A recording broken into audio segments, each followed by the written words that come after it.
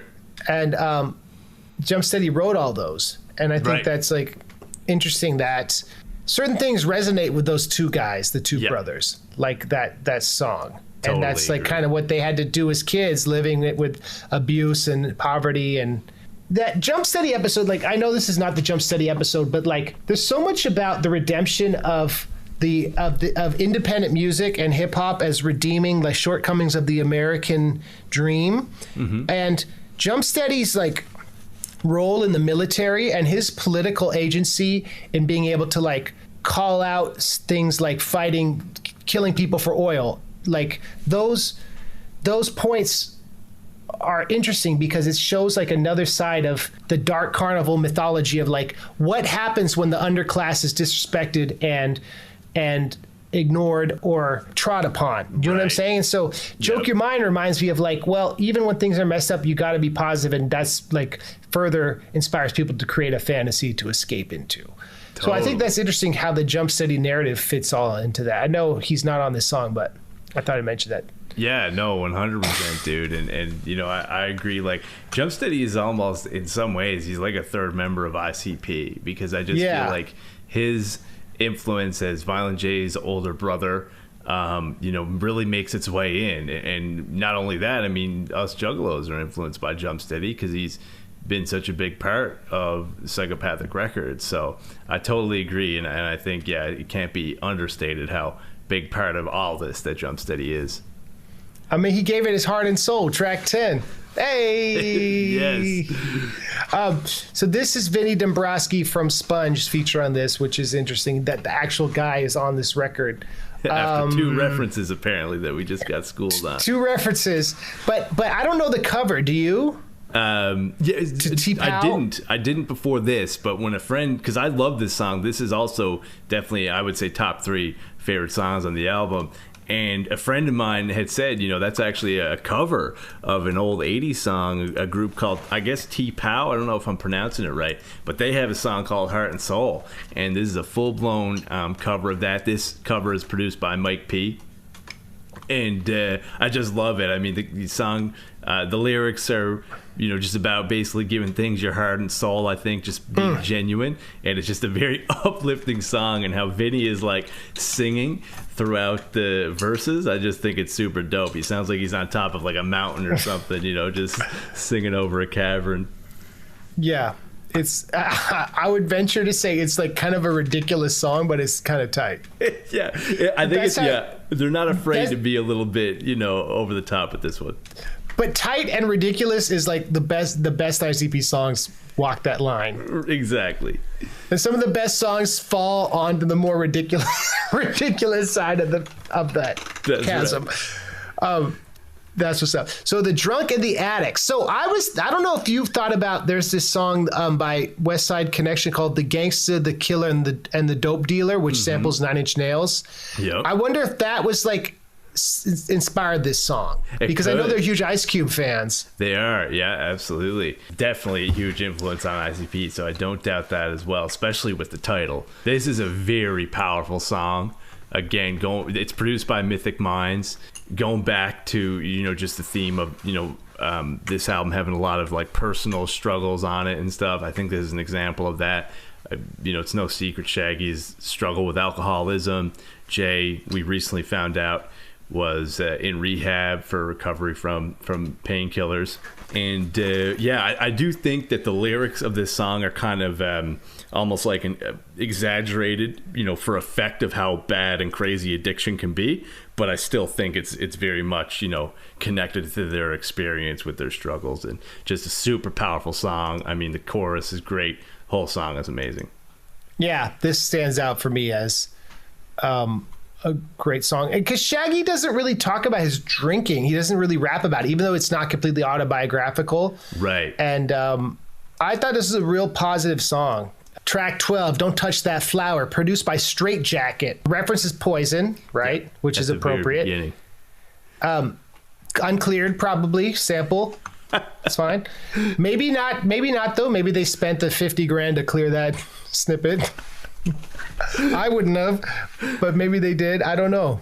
It's like it's really the Joker's Card song, and I've always kind of liked it when they do it later, as opposed to like in the beginning. I got to give props to Straight Jacket, because I do love the beat. I love the synth in this beat. I love the synth in this album, and maybe that hits home with what you were saying about the shoegaze. The shoegaze contain like a lot of synth.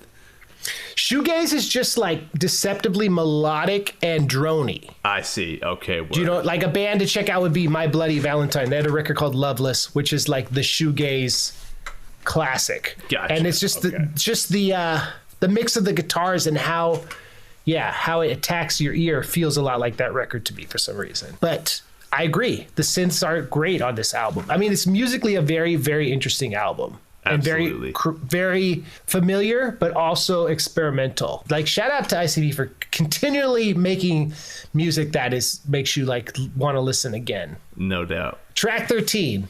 So this is one of the examples of like, it's like the thing with The Wraith, where it's like thy unveiling, the unveiling. They all say something different. So what do you think? So tell the story of that. For sure. So yeah, on the actual like CD, the back of the CD, it says this song is called the Jokstas. But then on digital outlets, it's saying that it's called Slapnut. So, you know, whatever the official name is, honestly, these days, because normally I would say whatever the CD says, but like these days, it's hard to say what's more official between streaming services and the CD. So I think either one is fine. Produced by Kuma. Kuma's obviously, a longtime producer that's worked with ICP and Psychopathic. And he actually, in the ad book, his a group that Kuma's in is actually promoted. So, which is super cool. He's a super talented guy, and beats great. The message of this song, I think it's just kind of hitting home, like the vigilanteism of the Dark Carnival, to where they trick people, as far as like punishing evildoers and wrongdoers and stuff. And it's interesting because like the carnival is almost like it's dualistic. It serves as two metaphors. It serves as like an inclusive place for the juggalos, as far as it's more like literal earthly terms. But then the Dark Carnival is also a metaphor for the afterlife, and specifically like the bad afterlife for people, and again, that vigilante justice. And I think this song is more on the vigilante justice side. The wagons can be a good thing or a bad thing, right? It's a metonymy, and that metonymy is well rounded. Hey, on the day when the wagons come, I just pray that you let me on. So you want to be on them, but you also don't. Wagon, dead body dragon. It's your last chance. Yeah, it's almost like the Dark Carnival isn't. Sometimes it's like the destination for bad people, but also sometimes like the Dark Carnival is just the medium to which you get to the afterlife. Do you know what I mean? And it's death, right? It's because death has many faces. Right. And that's scary. Right. And that's also tight. Totally. But, I'm like, Snax, I'm fine. Track 14, B-tch I'm Fine. Produced by Shaggy the Airhead. No doubt, man. Love this song. Super cool. Violent J talked about this song explicitly in an interview with Detroit News, talking about how being, getting older kind of influenced this. And he even mentioned how his the heart condition that was announced, the AFib, might have even had to do with the concept, because it's basically listing all these ailments and afflictions by name, but and exaggerated in crazy cartoonish fashion. But then the chorus says like I'm fine, so it's about still school and life and trying to be positive, even though you got a bunch of stuff going down. Track 15 is Carnival of Lights, produced by Straight Jacket, and this song about how everyone is welcome in the Juggalo world. What's up with track 16? Track 16, man, so good. Produced by Devereaux, featuring Roadside Ghost. Ain't No Time is the name of the song. And this song, dude, I've heard a lot of Juggalo homies say this is their favorite song on the album. It is a very powerful song. It's about relationships. Specifically, it seems to be like a romantic relationship, how it can start off so good, so amazing, love and respect, and how it can it sometimes has a way of turning over to hatred and resentment. Very heavy song musically. It's powerful, and just a great track. That's kind of the theme of Under the Moon. Right. He does something inexcusable, killing someone, but at the end he's screaming F you in the moon. In the beginning he's talking about how this woman was like the light of his life. Both songs play with the concept of time, right? What does time mean? Track 17, the almighty 17. Yes. We end with Something to See. Now, doesn't D-Lyrical and Jay have a song called Something to Say? Yeah, I think so. That is an old, Intelligence and Violence song. Isn't that one of the last songs on, or wait, it's the third to last track on Intelligence and Violence. And when D-Lyrical was on their house party show, he's like, yo, let me get on Bedlam. And I wonder if this was like a nod to him. Right. Or am I just totally reading into it? Let's ask D Lyrical. I know you're talking about it. You know, it would be dope. Violent J seemed open to, you know, collabing with them, and it would be super cool to hear them work together again. Regardless if that's a nod to D Lyrical or not, it's a super fresh song. Man, it's produced by Mike P. I'm a huge fan of Mike P. I keep saying that on this series, but I love his production.